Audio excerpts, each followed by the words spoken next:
Hi there, Shelley Flett, for those who don't know me. If you're a high-performing leader who has always had this ability to get the results and deliver the outcome, then I want to talk to you. I want to talk to you if you're that leader and one of your strengths is working hard, and that you've used that strength in working hard to work long, and you've worked long hours. And a few years ago, maybe you worked long hours every now and then. It was once in a blue moon. Actually, maybe I'm going back more than just a few years. But you learned to work hard when you needed to work hard. But there were times where you coasted. There were times where it wasn't hard and you did have some downtime and an opportunity to sit back and reflect. And the once in the blue moon, work hard, became once a month, work hard. And so you did long hours once a month just to get that report over the line, just because it was, end of month or it was start of month or there was reporting or something special came up. And you found that over time, that once a month became once a fortnight, became once a week until today, where you are doing long hours and working hard every day. It is no longer the exception. Working long and working hard is now your normal. And if that's the case for you, then I want to share my concerns around that. But also, maybe I want to hear how you're feeling about that right now, because a lot of leaders that I'm dealing with who are in that situation, they're exhausted, they're burnt out, they're questioning, is this the career for me? Is this the life that I want to live? Do I want people saying at my funeral, she worked really long hours or he worked really long hours? There's a different way to succeed. It doesn't have to be all about doing more, doing quickly, working longer. We're human beings. We need to rest. But also, there is amazing opportunities to go out and live our life. Like if you think work aside, what would you like to be doing with your time? What do you like doing with your time? Maybe it's spending time with family. Maybe it's catching up with friends. Maybe it's starting a new hobby. Maybe it's doing a dance class or learning improv or whatever it is for you. Do you even consider that that is a possibility for you in your life? Or are you stuck with traditional ways of thinking, which is if you work really hard, then you'll be rewarded for that? Because I don't think that's true anymore.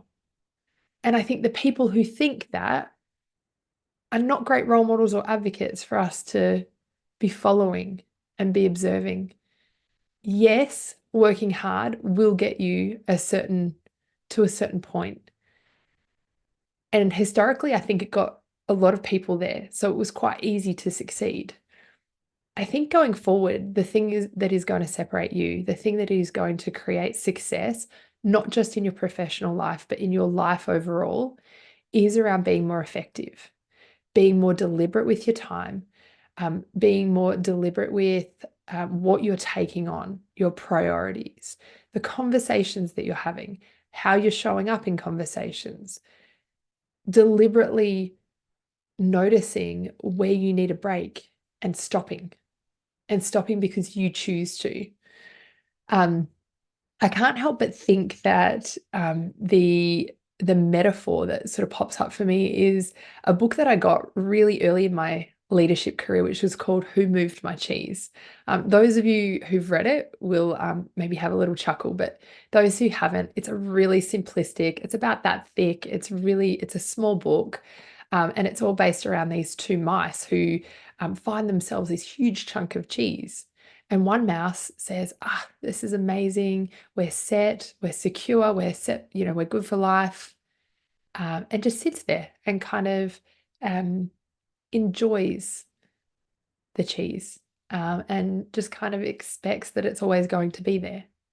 And the other mouse, despite having access to the cheese, still continues to go out and look for other opportunities and look for more cheese in different spaces. And so when the cheese eventually does run out, and it does in this story, The mouse that has been enjoying the cheese and hasn't really done anything outside of that is really shocked and doesn't know, hang on, well, what do I do now? And becomes really resentful and looks to place blame on someone for eating all the cheese. Whereas the other mouse is ready for it and says, well, that's okay. You know, it was inevitable that the cheese was going to disappear eventually. Um, I've got this opportunity over here, or I've got that opportunity over there.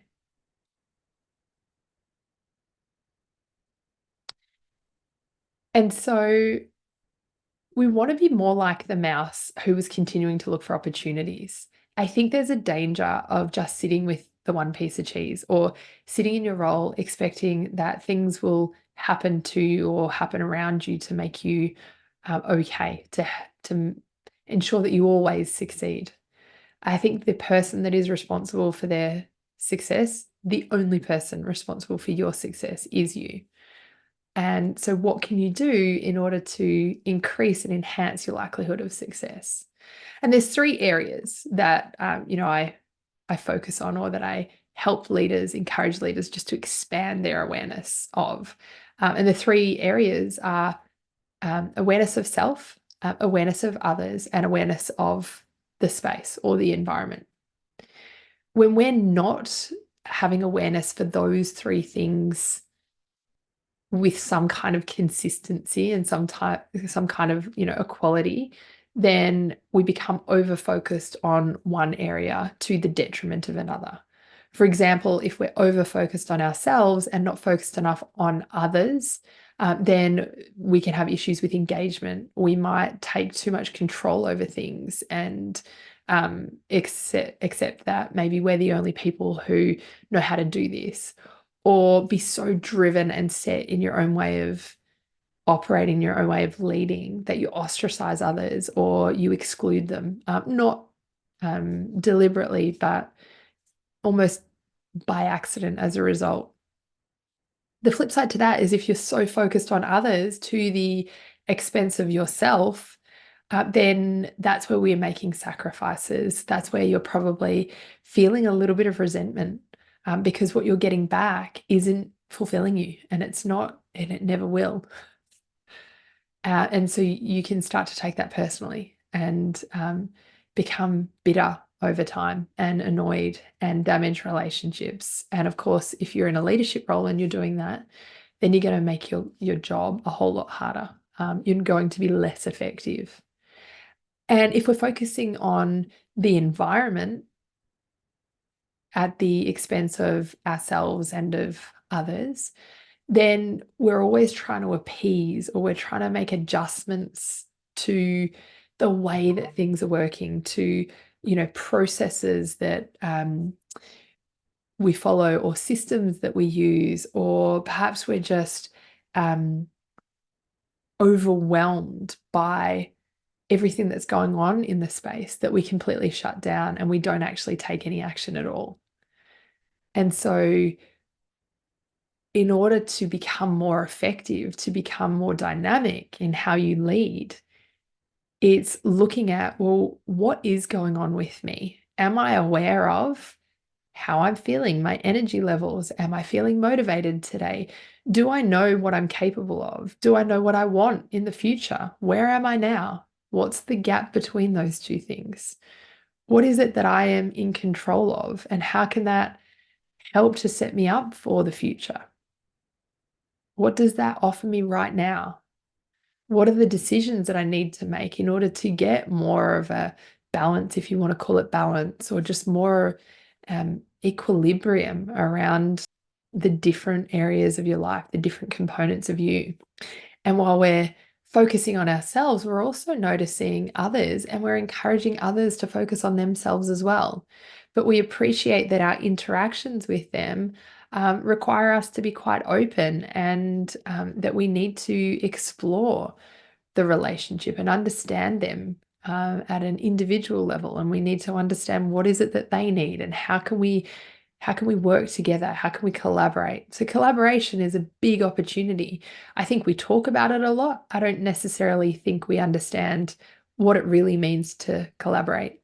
And collaboration to begin with, doesn't happen fast. It takes time for us to get to know each other and really appreciate different ways of thinking and different ideas and get everyone's input and start to work through that.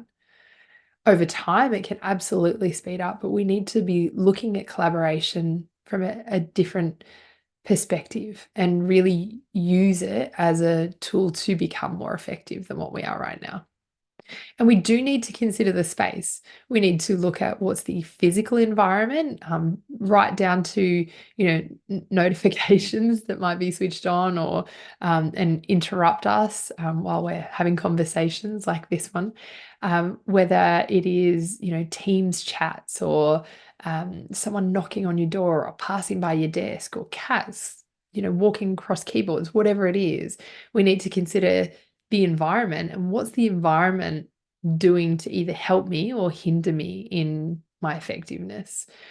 And not just the immediate environment, but more broadly, what does our environment look like? What is happening? What's happening in the broader business? What's happening in, my colleagues' teams? What's happening with the direction of the organization? What's happening within the industry? What's happening in the community and outside of that? What's happening in the world? With the economy, with all the other things that are going on. And it's not about letting all the things consume you and overwhelm you and paralyze you.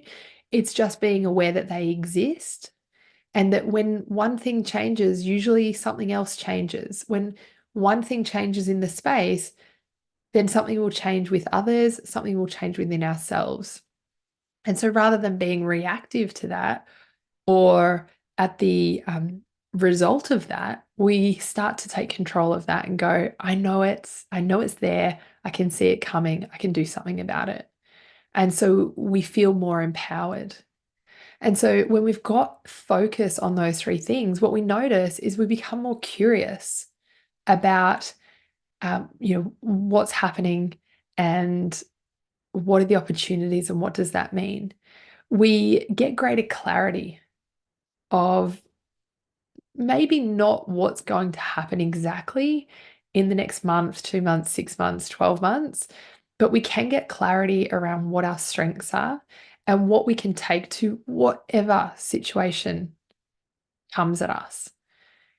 We gain clarity in what it is that we know, what we stand for, what we bring to a role, what others bring to a role, where there are strengths in one person that I don't have, that I could partner with them to really help to make something better than it could be if it was just me alone or just them alone.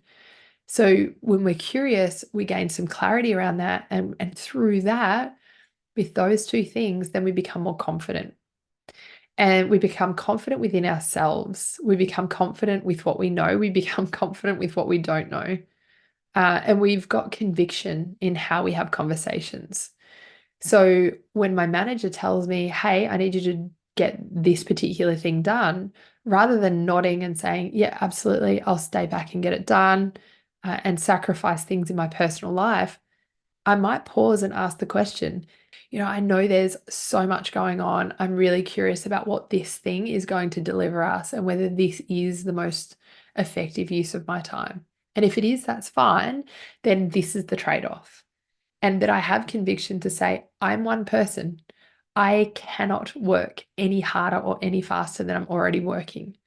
In fact, me doing that has actually been detrimental because I'm not really demonstrating my true potential. I'm not showing you what I'm really capable of. And so when we can start to have those conversations with conviction and with confidence, then people stop and listen.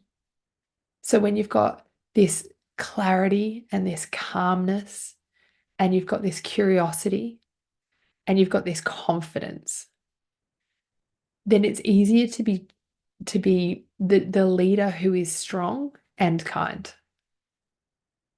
And when you can be strong and kind, then you can say no without damaging relationships. And it's understood and it makes sense. And that when you're looking after yourself and you can learn to succeed through effectiveness, not hard work, and you get to live your whole life then you inspire and you empower other people to do that. And when you inspire and empower the people around you to do that, to live their life on their terms and still work towards this amazing common goal that you have, that's where the magic happens. That has sustainability. That you could do forever. When you come to work feeling motivated, when you bounce out of bed in the morning, when you've got a spring in your step, when you know that you've done a lot, but you still feel rested because you're not stressing over things, you're not worrying about things that are outside of your control, and you can start to invest time and energy in the things that bring you joy, the things that light you up, that bring you happiness, then that happiness oozes into your workplace. And you can't help but walk around with a smile on your face. You can't help but see the potential and the opportunity in things. You can't help but take a break and pause and reflect because you know the value of that and you understand how that is important. You are the leaders. You are the leader of the future. People are watching you. It's time to do something different. It's time to be more effective, to allow other people to be more effective and more dynamic and make a difference in the world. So if any of what I've just shared with you resonates and you'd like to have a conversation, please reach out and arrange a time to have a chat. There's also a link in the description where you'll see the programs that I offer. I'd love to work with you. I know that you're capable of so much more than what you're working with right now. You have it inside you. My role as a coach is to help that come alive. And that's the work that I do. That is my magic. I look forward to staying in touch. Thanks.